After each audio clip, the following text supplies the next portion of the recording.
Do we have an understanding of what the future needs and expects from us? Can we see the trajectories? Can we see how demographics and technology and society and politics and et cetera are all merging to sort of see what the future is demanding and expecting from us?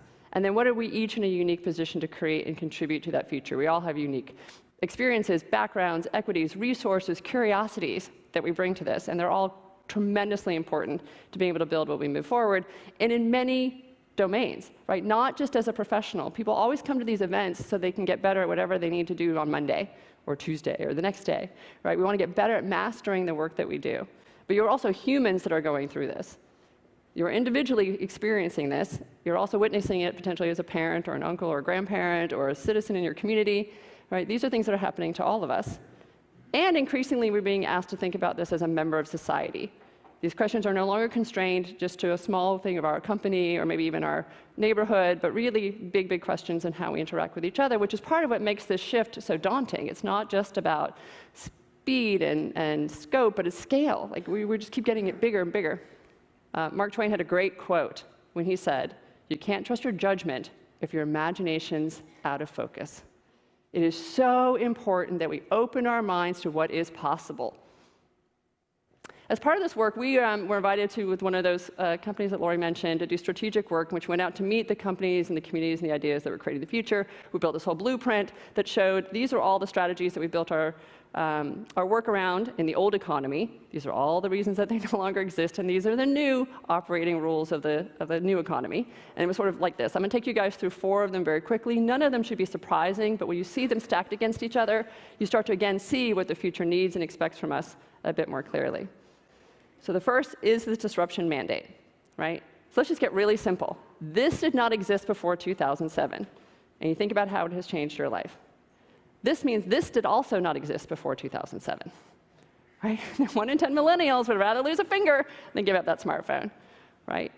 On that list was also like sex and friendship. You know, they're a little lower, but the fact is this is a very important part of our lives. Why? Because it wasn't about the phone, it was about the whole world that that phone opened up. We didn't know what an app store was when this was created. We didn't know that all these things would exist. We didn't know that we'd be able to always be able to find where we are on a map.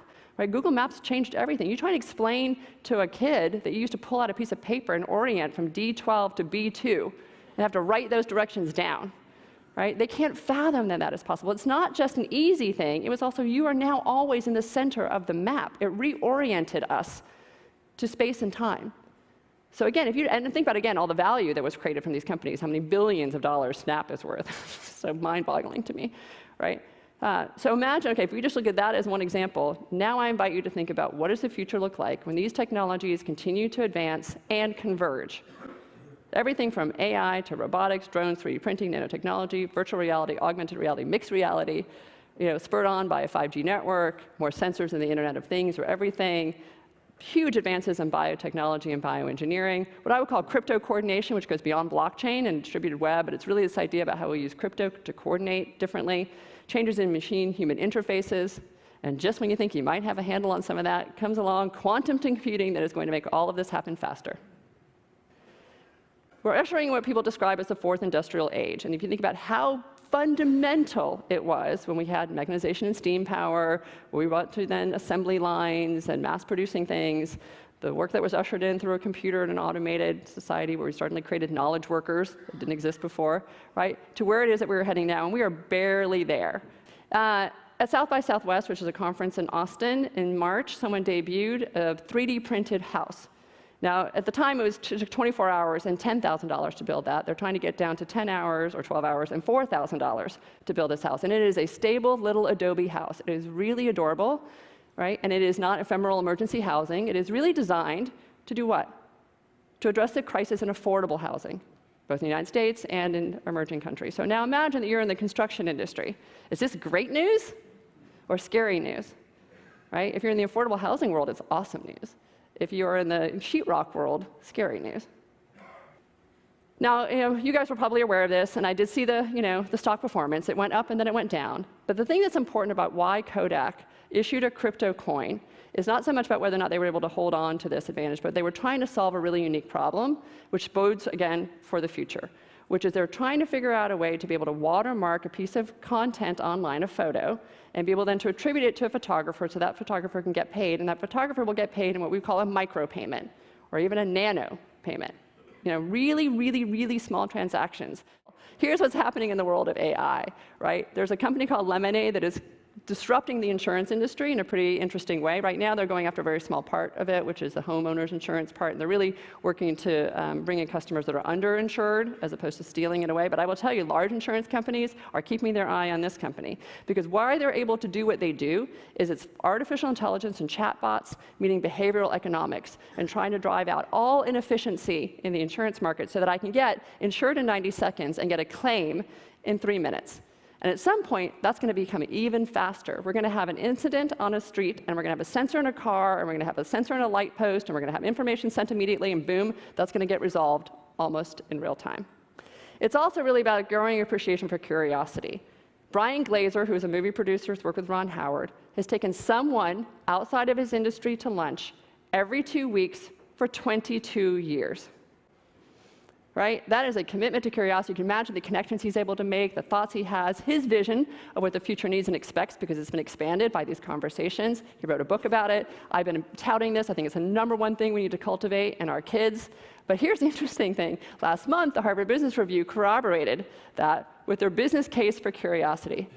But it's not just that we should tell people they should be curious. We need to incentivize curiosity. What they found in this HBR story is that often business leaders don't. If anything, they disincentivize it because they're afraid their employees are going to run amok.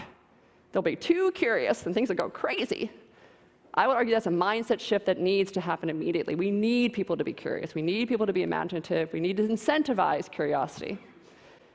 Someone will describe it as we're developing a whole new level of intelligence. It's not just general intelligence and not just emotional intelligence, but it's now adaptability intelligence, or adaptability quotient, right? What does it mean to unlearn? What does it mean to learn to collaborate? What does it mean to look more broadly? What does it mean to be curious? Like, what are all the capacities that go into an AQ, and how do we develop them, and how do we learn them? So as you look at a future that has these technological advances at our fingertips that we get to build with, which I do think ushers in a particularly phenomenal future, and we think about, again, the cultural shifts that are driving some of the needs around that, I start to think about what are some really audacious things. I'm going to give you 3 quick examples and we'll close. So the first is a guy who invented the technology that became Venmo. It's called Braintree. He sold it to PayPal for $880 million. Now is investing his money in 2 things. One is the OS fund, operating system fund, in which they're seeking founders who seek beyond our lifetimes. They want to invest in scientists, entrepreneurs that are rewriting the operating systems of life. Is that in your portfolio? Right. Go check him out if you want to see the kinds of companies he's investing, which includes a chip in the brain called kernel, in which we'll be then able to keep up with computers. He thinks that's the way we're going. We talk a lot about vertical farming and vertical agriculture. I think there'll be a tremendous advance in the future and be able to usher in all kinds of ways in which we'll have more affordable food and plant-based proteins and all kinds of things. But this, I think, is an extraordinary example. This is an architectural rendering. This isn't built yet. But in Shanghai, they're proposing a 100-hectare outdoor vertical farm that will improve air quality and provide food for 24 million residents. That's audacious, right? That's extraordinary. To change your strategy, first change how you think. This is how we think differently as we move into the future, right? We wonder versus resist. We navigate versus replicate. We contribute versus just extract. We go focused on connection versus autonomy. We practice a different form of leadering versus leadership. And we get to be audacious in what we create that changes the world.